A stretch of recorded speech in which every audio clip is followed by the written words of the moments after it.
오늘은 3.1운동 103주년 기념 주일입니다.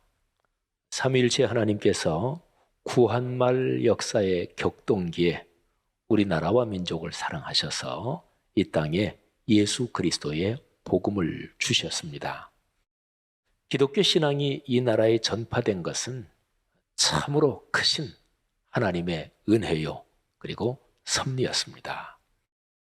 아시아의 다른 대부분 나라들에는 기독교가 제국주의 세력의 식민주의 정책과 함께 들어왔습니다.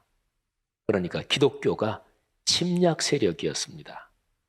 그러나 우리나라의 경우에는 비기독교 문화권인 일본이 식민주의 침략 세력이었습니다.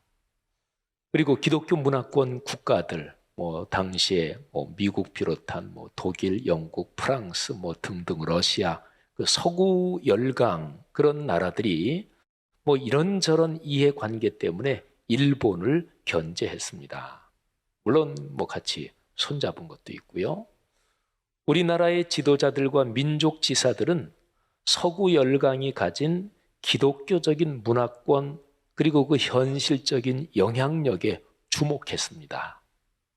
우리나라를 점점 옥죄어 들어오는 일본 제국주의 침략에 맞설 힘이 기독교 신앙이 있다고 봤습니다.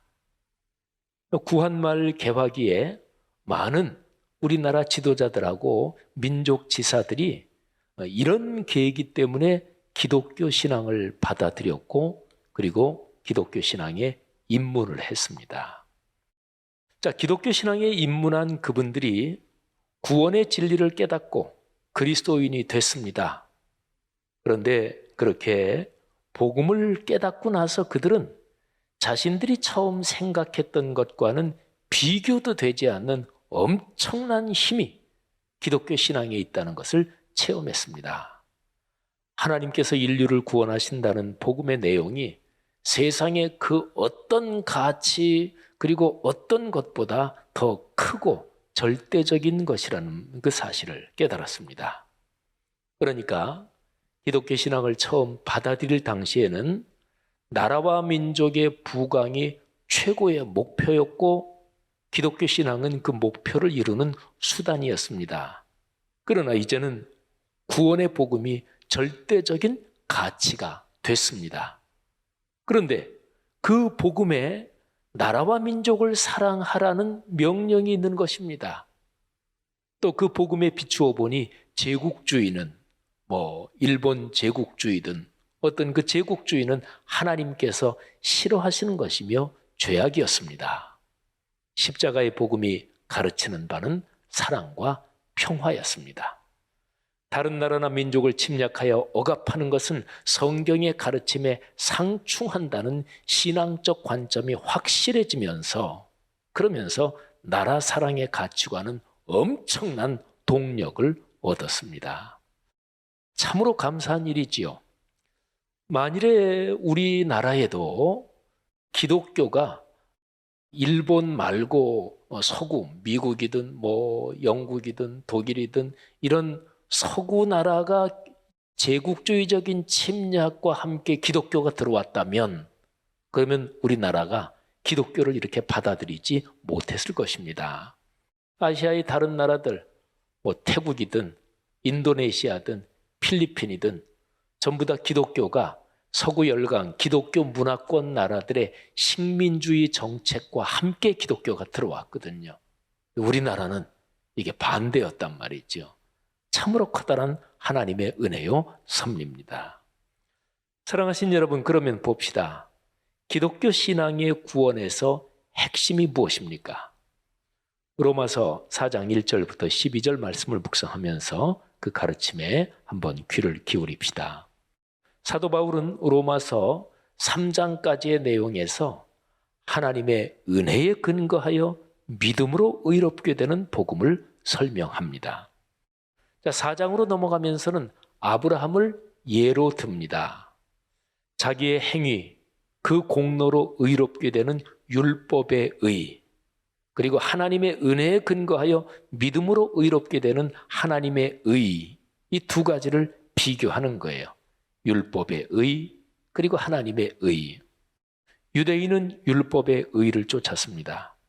그리스도인은 하나님의 의를 따릅니다. 아브라함은 혈통적으로 유대인의 시조지요. 그런데 아브라함이라는 이 인물은 율법의 의를 따르는 유대인들의 조상이기도 하고 믿음의 의를 따르는 이방인의 조상이기도 하다. 이게 이제 사도 바울의 설명입니다. 로마서 4장 1절부터 12절 본문을 제 나름대로 풀어서 쉽게 이해가 되도록 말씀을 드리겠습니다. 사도 바울이 지금 이 시간에 여기에서 여러분들한테 말씀드리는 그런 식으로 제가 말씀드리겠습니다.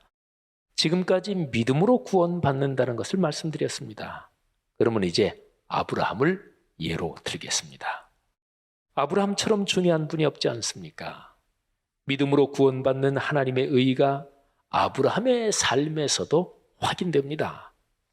만일 아브라함이 자신의 행위로 공로를 쌓아서 하나님께 의롭다 하심을 받았으면 충분히 자랑할 수 있겠지요.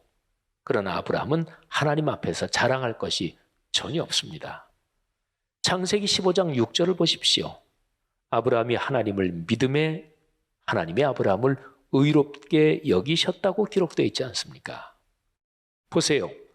일하는 사람이 보수를 받으면 그것은 은혜가 아닙니다. 일했으니까 당연히 받는 돈입니다. 그러나 그럴 만한 일도 하지 않았고 경건하지도 않은 사람을 하나님께서 의롭다고 인정하십니다. 이것이 은혜입니다. 하나님의 이 판단과 은혜를 믿으면 하나님께서는 그 믿음을 귀하게 보시고 그 사람을 의롭다고 여기십니다. 하나님께서 하신 일을 믿으니 곧 하나님의 인격, 그러니까 하나님 자신을 신뢰하는 것입니다. 다윗이 시편 32편 1절 2절에서 성령의 감동으로 노래한 내용이 이와 연관됩니다. 일한 것이 없는데도 하나님께서 의롭다고 인정하시는 사람이 복이 있다. 그런 내용입니다. 복되어라. 거역한 죄 용서받고 허물을 벗은 그 사람. 주님께서 죄 없는 자로 여겨주시는 그 사람. 마음에 속임수가 없는 그 사람. 그는 복되고 복되다. 자, 그러면 믿음으로 의롭게 되는 이 복이 할례를 받는 사람들에게만 해당됩니까? 아니면 할례를 받지 않는 사람들에게도 해당됩니까? 조금 전에 하나님께서 아브라함의 믿음을 의롭다고 여기신 것을 설명했습니다. 아브라함이 그렇게 인정받은 것이 시기적으로 언제인지가 중요합니다. 할례를 받은 후입니까? 할례를 받기 전입니까? 할례 이전입니다. 할례는 아브라함이 할례 이전에 받은 믿음의 의를 확증하는 표시입니다. 자, 그래서 아브라함은 할례를 받지 않고 믿는 모든 사람들에게 믿음의 조상이 되는 것입니다. 물론 아브라함이 유대인이고 또 아브라함 때에 최초로 할례가 시작됐으니까 그는 할례 받은 사람들 곧 유대인의 조상이기도 합니다. 자, 여러분, 지금까지 제가 로마서 4장 1절부터 12절 말씀을 로마서를 기록한 바울이 지금 얘기해 주는 방식으로 말씀을 드렸습니다. 사랑하는 그리스도인들이요, 로마서 4장은 우리에게 구원의 확신을 줍니다. 하나님의 은혜에 근거해서 십자가의 대속을 믿음으로써 우리는 하나님의 자녀가 됐습니다. 영원한 형벌과 죽음에서 벗어나 이제는 영생을 누리는 하나님 나라의 백성이 됐습니다. 자, 중요한 것은 하나님의 자녀가 됐고 하나님 나라의 백성이 됐으니까 그에 걸맞게 살아야 합니다. 그리스도인답게 살아야 하는 거지요. 그리스도인답게 사는 것은 66권 성경의 가르침과 가치관을 실천하는 것입니다. 자, 그런데 그 성경 말씀에 일본 제국주의, 그거는 잘못된 것이다, 이런 게 있는 거예요.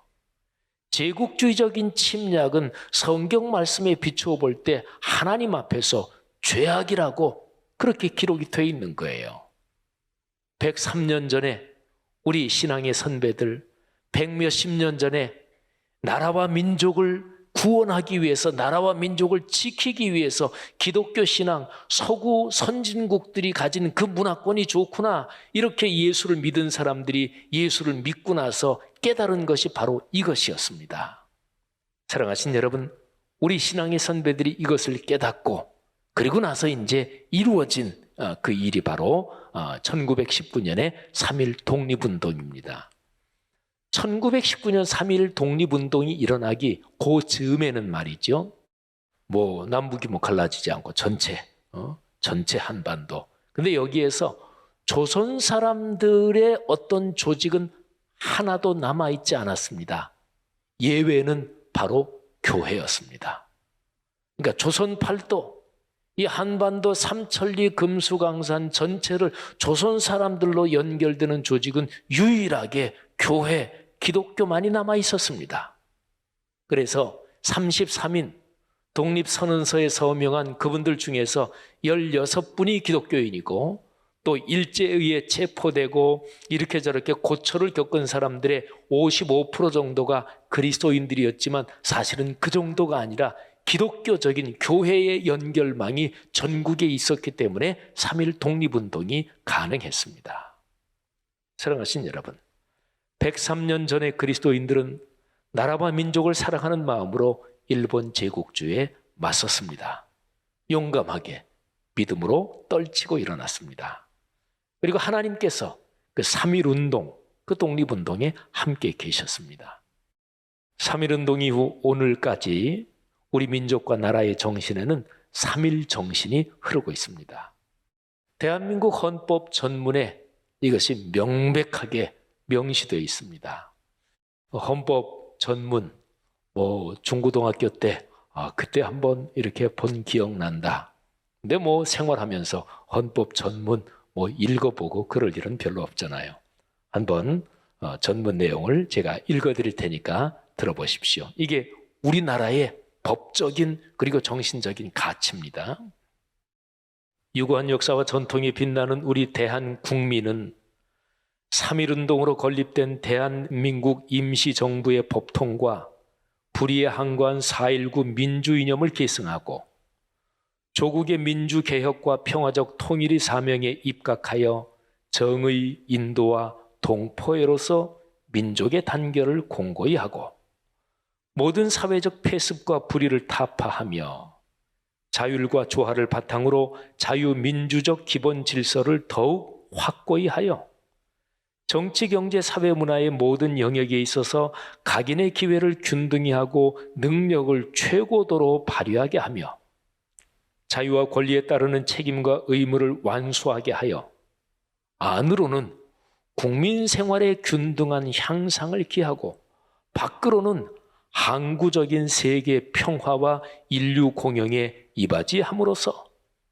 우리들과 우리들의 자손의 안전과 자유와 행복을 영원히 확보할 것을 다짐하면서 1948년 7월 12일에 제정되고 8차에 걸쳐 개정된 헌법을 이제 국회의 의결을 거쳐 국민투표에 의하여 개정한다.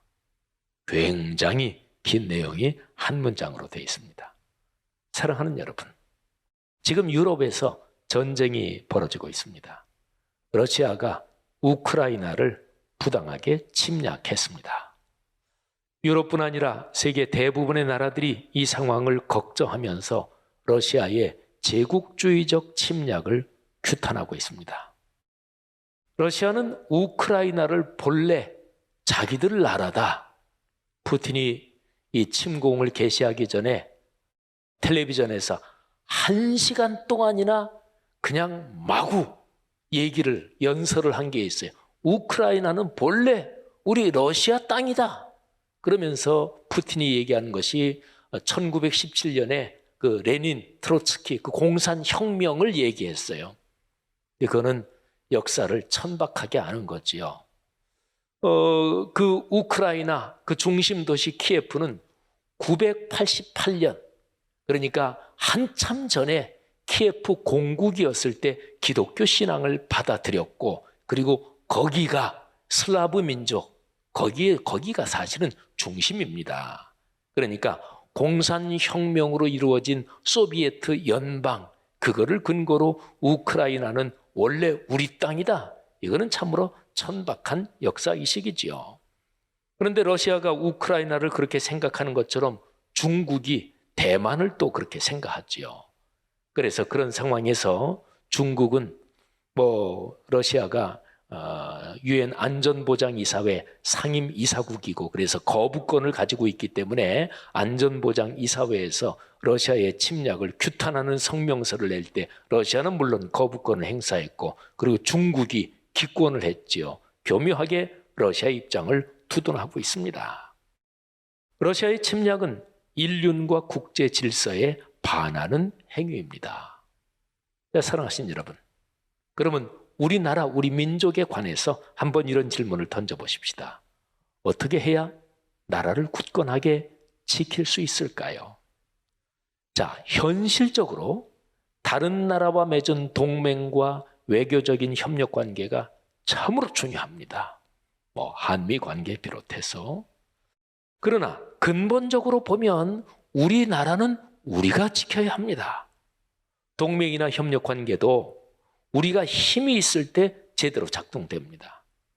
130여 년 전 구한말에 이미 우리 민족, 우리나라는 힘이 없는 나라와 민족이 어떻게 수모를 당하는지를 처절하게 경험했습니다.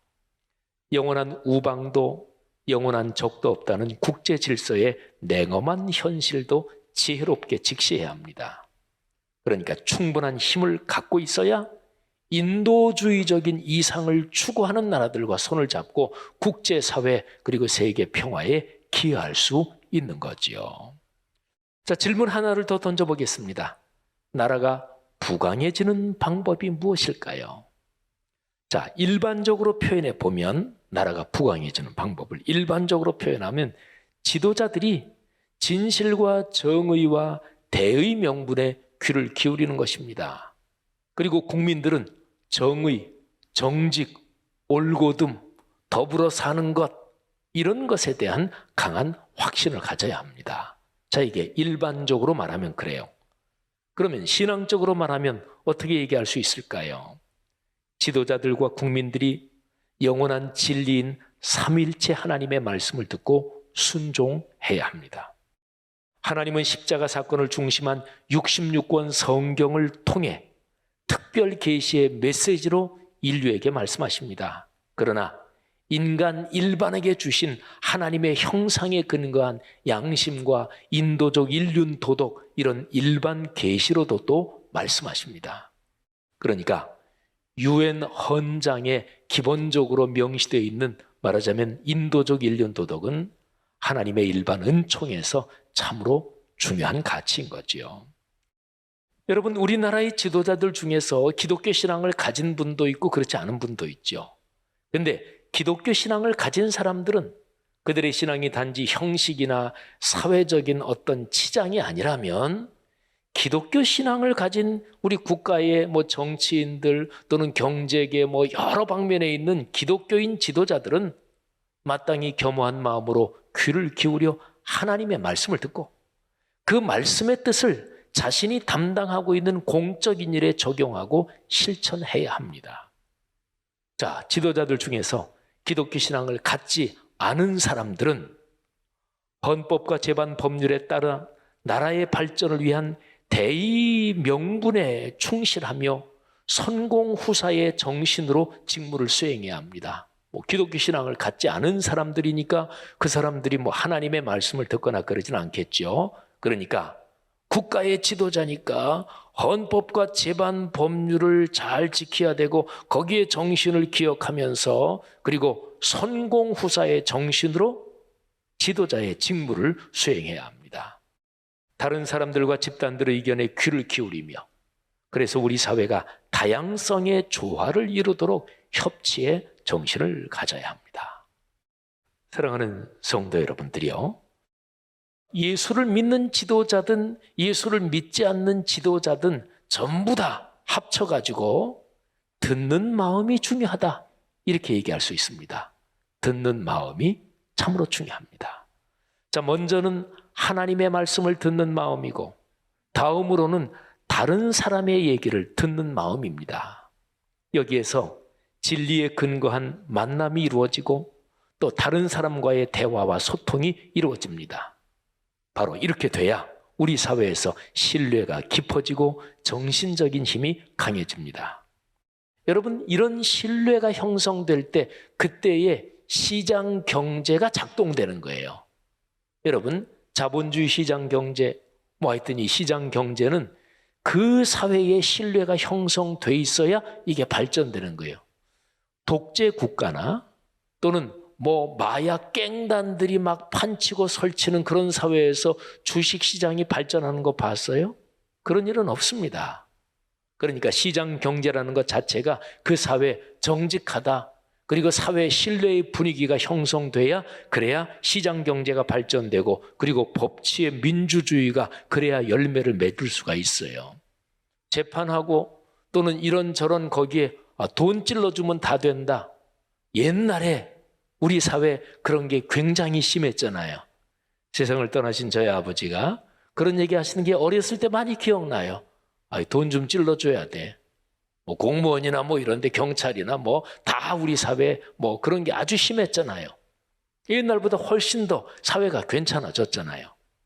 바로 이런 게 신뢰의 사회고 이 모든 것이 듣는 마음에서 나옵니다. 예수 믿는 사람들은 하나님의 말씀을 겸허하게 듣고 그 가치관대로 살아야 합니다. 예수 안 믿는 사람은 국가의 법과 그리고 선공후사의 정신으로 남에게 귀를 기울이고 같이 협치를 이루어 가야 되는 거지요. 지금부터 75년 전에 출간된 백범일지 1947년입니다. 거기에 부록이 나의 소원이라는 부록이 있어요. 백범 선생께서, 김구 선생께서 쓰신 글인데, 근데 출간은 1947년이지만 김구 선생이 이 나의 소원이라는 글을 쓴 것은 중국 상해와 중정에 계실 때 유언처럼 쓰신 거니까 사실은 훨씬 더 오래전에 쓴 거지요. 백범 선생의 나의 소원 그 가운데서 제가 두 덩어리 글을 읽어드리겠습니다. 내가 원하는 우리 민족의 사업은 결코 세계를 무력으로 정복하거나 경제력으로 지배하려는 것이 아니다. 오직 사랑의 문화, 평화의 문화로 우리 스스로 잘 살고 인류 전체가 의좋게 즐겁게 살도록 하는 일을 하자는 것이다. 어느 민족도 일찍이 그러한 일을 한 이가 없으니 그것은 공상이라고 하지 마라. 일찍이 아무도 한 자가 없기에 우리가 하자는 것이다. 이 큰 일은 하늘이 우리를 위하여 남겨놓으신 것임을 깨달을 때에 우리 민족은 비로소 제 길을 찾고 제 일을 알아본 것이다. 건너뛰어서 나는 우리나라가 세계에서 가장 아름다운 나라가 되기를 원한다. 가장 부강한 나라가 되기를 원하는 것은 아니다. 내가 남의 침략에 가슴이 아팠으니 내 나라가 남을 침략하는 것을 원치 아니한다. 우리의 부력, 경제력이지요. 우리의 부력은 우리의 생활을 풍족히 할 만하고 우리의 강력, 요즘 말로 말하면 군사력이지요. 우리의 강력은 남의 침략을 막을 만하면 족하다. 오직 한없이 가지고 싶은 것은 높은 문화의 힘이다. 문화의 힘은 우리 자신을 행복하게 하고 나아가서 남에게 행복을 주겠기 때문이다. 사랑하신 여러분, 저는 백범 선생의 이 글을 가만히 보면서 그분은 예언자다. 기독교 신앙을 가지고 계셨던 분이고 나라와 민족을 사랑하며 올곧게 높은 윤리의식을 갖고 사신 분입니다. 그분이 100여 년 전에 그때 삶의 길을 걸어가면서 그때 하셨던 말씀이 사실은 오늘날 우리 사회에서 이렇게 저렇게 성취된 것 아닙니까? 사랑하는 그리스도인 여러분, 우리가 받은 구원의 확신 위에 굳게 서서 삶의 여정을 걸어갑시다. 성경 말씀을 묵상하며 그 깨달음에 순명하며 삽시다. 이 세상은 돈 잘 벌면 다고 그냥 통속적으로 높은 자리에 올라가서 성공하면 다고, 내 아들, 딸 잘 먹고 잘 살고 그것만 바라는데 기독교인도 그것만 바라서는 안 되잖아요. 하나님의 거룩한 말씀의 가치관, 그리고 더불어 잘 사는 가치관, 내 아이들이 잘 될 때 어려운 사람 도와야 된다. 그리고 내 아이가 공직에 갔을 때 올곧게 법에 따라서 헌신해야 된다. 내 가족, 친족, 아는 사람 중에서 외교관이나 국제적으로 영향을 끼치는 사람들이 있을 때 우리나라의 정책 방향은 그거는 제국주의적인 침략주의를 거부하고 어려운 나라 돕고 서로가 잘 사는 이런 국제평화, 이것이 우리나라의 정책적인 방향이 돼야 된다. 정치인들도 그런 생각을 가져야 된다. 이 정도는 얘기해야 그게 그리스도인이고 그게 교회지요. 이런 것이 없이 그냥 예수 믿는 사람들도 돈 잘 벌고 잘 살았으면 좋겠다. 그 축복만 바라고, 그게 무슨 기독교예요? 예수님께서 그렇게 가르치신 적이 없습니다. 사랑하는 성도 여러분들이요, 구원의 확신을 제대로 갖는 것, 그 사람들이 나라를 가장 제대로 사랑하는 사람이 됩니다. 구원의 확신이 우리나라를 사랑하고 오늘날의 세계에서 평화의 길을 넓히는 가장 큰 힘이라는 것을 우리 스스로 체험하고, 그리고 그 체험을 전하며 사십시다. 그렇게 사는 모든 사람에게 주님께서 복을 주실 것입니다. 우리 말씀삼 공동체 성도들 모두가 가정 가문 대대로 그런 복을 누리며 사는 그런 명문 가문이 되시기를 주님의 이름으로 축복합니다.